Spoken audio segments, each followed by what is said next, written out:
So I'm going to do a little housekeeping check-in. How's your temperature? Are you comfortable?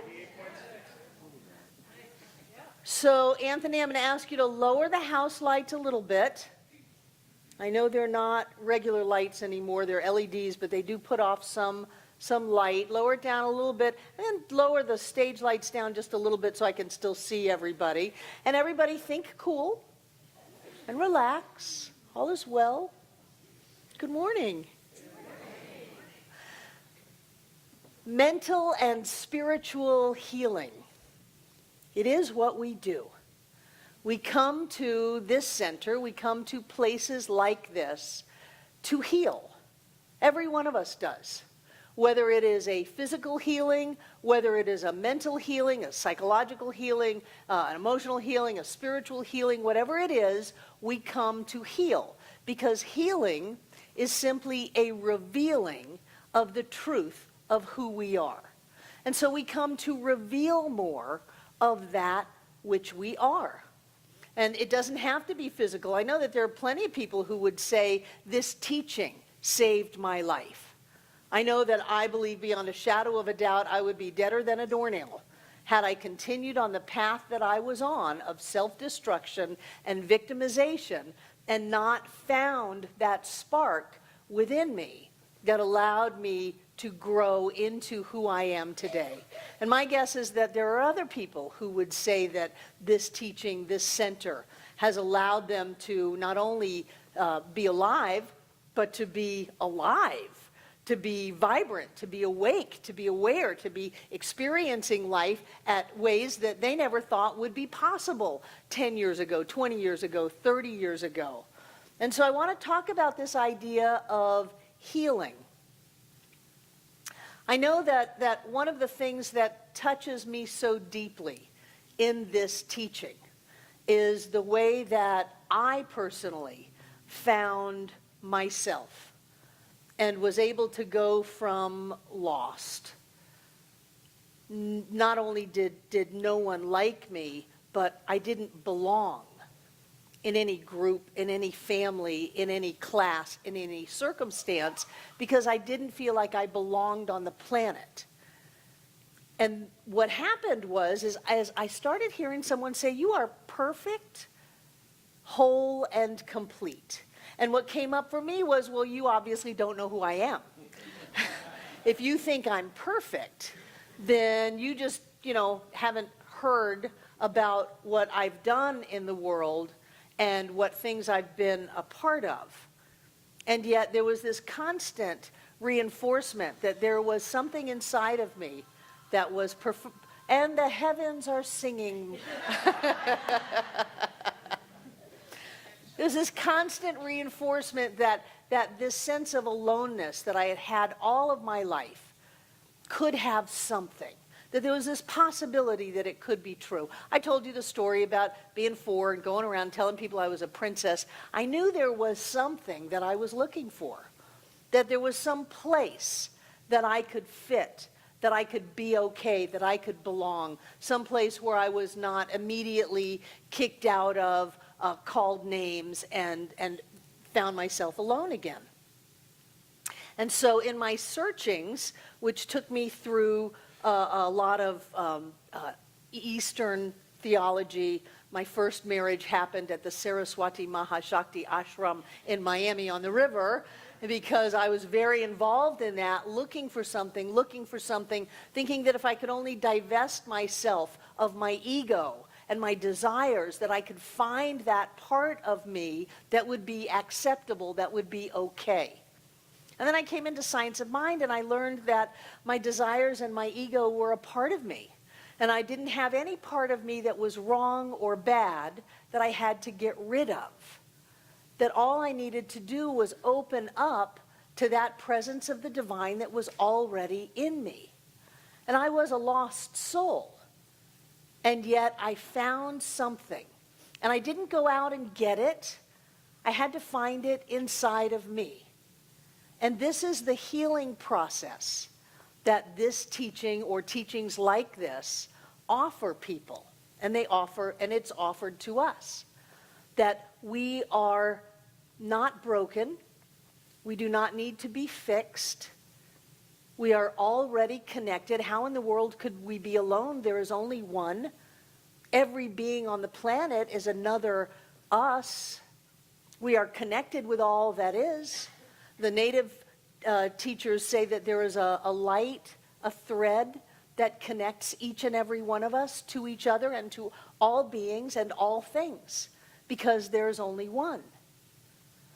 So when I started to move into this idea that said not only was I not empty, broken, and hurt, but I was full and loved and supported, it started to change things in me. A lot of people come into this teaching because they have physical problems that they want to experience healing. They have financial problems that they want to experience healings. They want a new job, they want a new car, they want a new relationship. But I think it all comes back to the same thing. I know that when I came into Science of Mind, I didn't have two nickels to rub together, and it was not about demonstrating prosperity.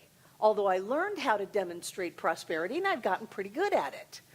It was all about creating that connection inside of us so that that beingness could be revealed. See, there is no such thing as lack or limitation. There is no such thing as disease, no matter whether you've got a diagnosis of it and a picture of it. It doesn't exist.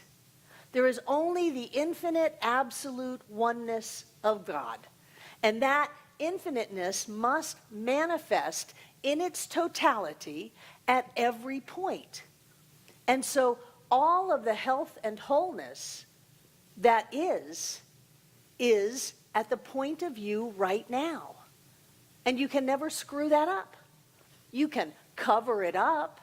You can pretend that you're not well. You can turn away from the health and the wholeness. But the only thing that healing does is allows us to change our belief or our idea about what's going on. That's what practitioners do. They have a different thought. That's why we call it new thought, because we're supposed to get one. If you have a thought that you have a problem, that you've got a lack or a limitation or anything going on in your life, then the job is to get a new thought. And the new thought is not about getting something outside of you. It's about what you already have. Anytime anyone asks me for treatment for a physical issue, I go right into every cell is a God cell. Whether it's an organ or a bone or a system, whether it's your heart, doesn't matter. Every cell is a God cell because it is the manifestation of God as that cell. And because of that, that cell has everything that it needs.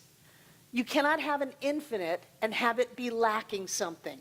So you cannot have the infiniteness of spirit present at the point of your cell and have it lack anything. It can't lack anything. It can't lack the genetics to do what its God cell was meant to do. It can't lack the nutrition to do what it's supposed to do. It cannot lack the parts of the cell or the intelligence or the wisdom to do what that cell was meant to do, because that is God's cell in your body as your body. And when you start to see it a different way and see that that cell's got it pretty together. It's got light, it's dancing, it's celebrating all that it was ever meant to be as that cell. And then I start to see all the other cells coming together as organs, as bones, as muscle, as tissue. And I see this radiant being of God's cells in physical form as this person, doing exactly what it was meant to do, having everything that it ever needed. And I know that there is nothing that can change that because God is all there is. And so all that God is manifest at the point of view in that physical body right here and right now. And when you can wrap your head around that, diagnoses change. Circumstances change. They don't change into something that was not there before. That's the kicker. We were always healthy. We were always loved. We were always whole. We were always supported by the infinite presence of the divine. We always had more than enough. It's our job to see it. It's our job to do whatever we need to do to get our heads to start shifting from, oh my God, there's a problem there, and it's so much bigger than I am. No, it isn't. I loved what John said last week. The Creator is always bigger than the creation. If I created a problem, I created a problem by turning away from all of the source and solution and love and support in the universe. It's like a kid closing his eyes saying, you can't see me. We close our eyes to all that is, and we pretend that there's a problem. And so we get to live out that problem as if it were true, but this is where we get a little schizophrenic in science of mind. It is not true.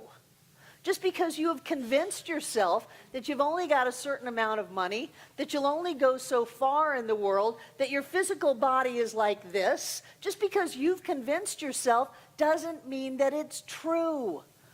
You've simply thrown a towel over your magnificence. Didn't make it go away. You can't screw this up. You are all of God in form as you. You cannot screw it up. Get this.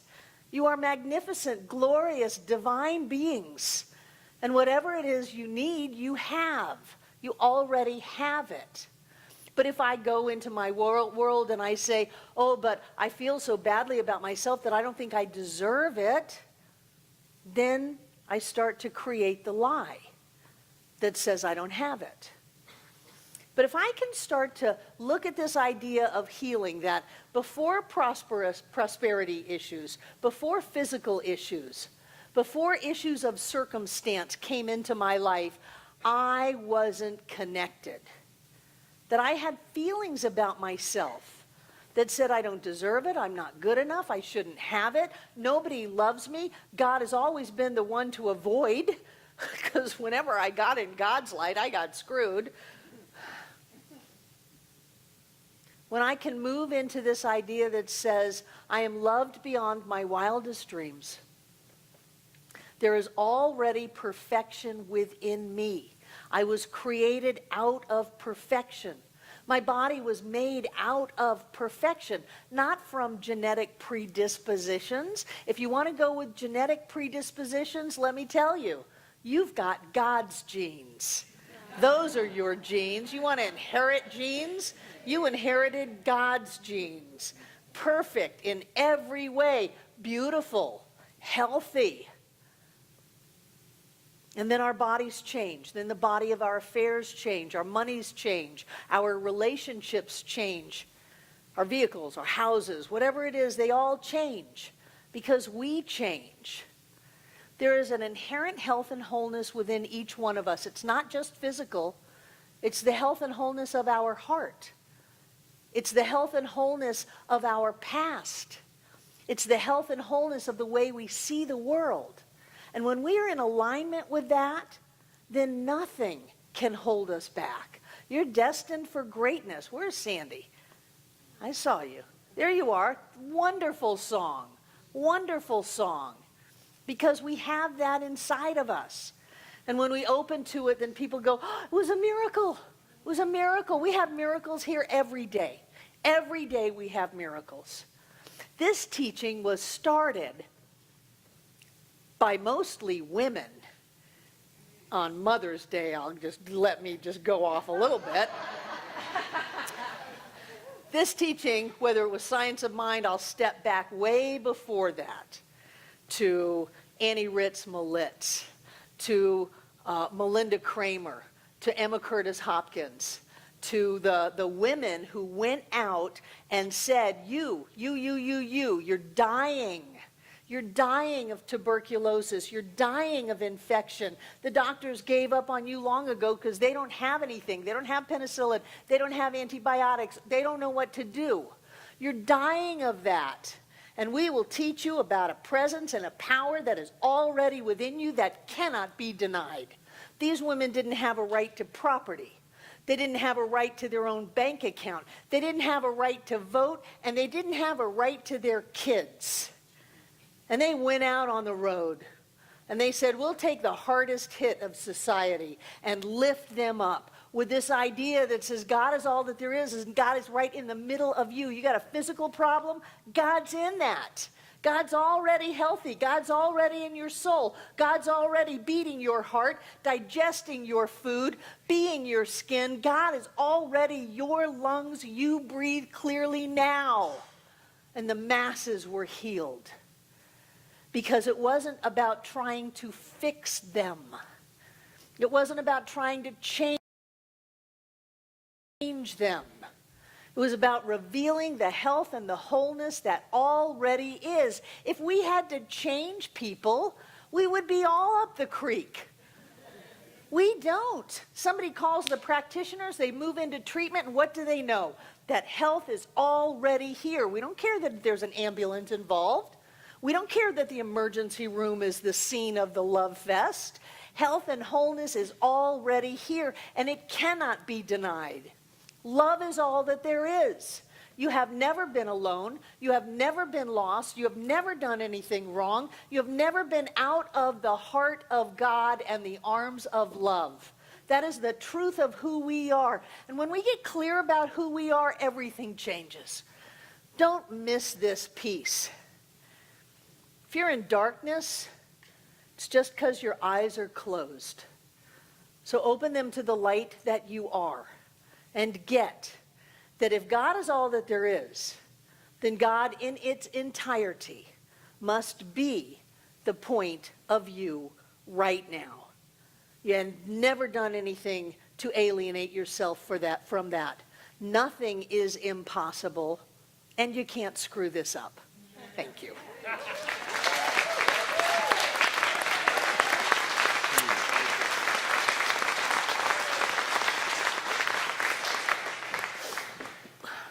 Hey, Barbara, wow. That was great. That was great. So it's Mother's Day. Do we have anyone here for the first time? Not been here before? Would you raise your hand if you're here? Welcome, welcome. Glad to have you with us. Got somebody over here? Wonderful. Welcome. And thank you, Brian, bringing somebody with you. Kind of looks like you. I kind of figured. Thank you. Wonderful. Glad you're with us. That's wonderful. So fill out these cards and hand them to me. And we've started this new tradition of taking pictures with our guests. So unless you're in the witness protection program, we'll take a picture and send it to you so you can remember having a great day at Center for Spiritual Living. Thank you all for being here. Let's have our prosperity acceptors come forward. I'll grab these checks, including checks from Barbara and me.